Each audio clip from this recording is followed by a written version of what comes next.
trying to get us killed?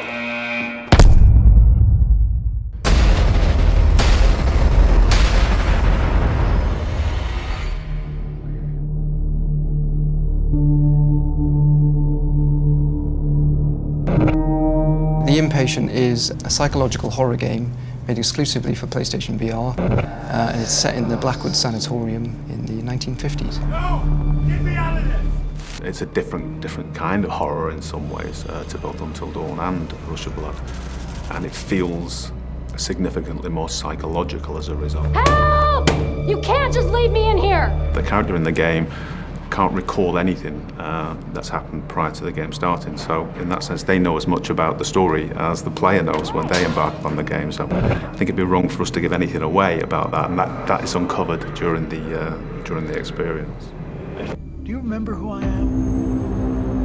Do you know why you're here? The great thing about PlayStation VR is it puts you right in the action. You're playing as yourself. We make it as much about you as possible. The whole game is about your experience and how you interact with that world.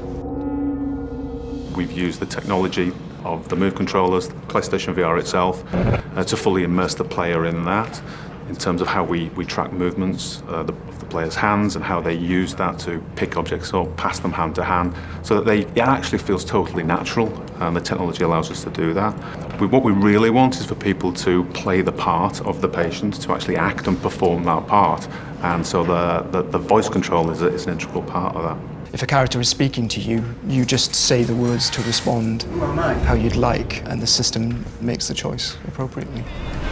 You understand I want what's best for you. I think the Inpatient in VR generally is very different, because we'd expect people to be playing this largely with headphones on, because that's the way to get the real true immersion. To actually feel quite alone and isolated in there is actually, I think, a big part of the experience.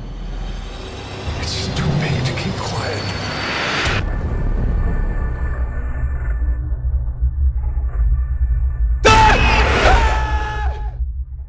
For the players.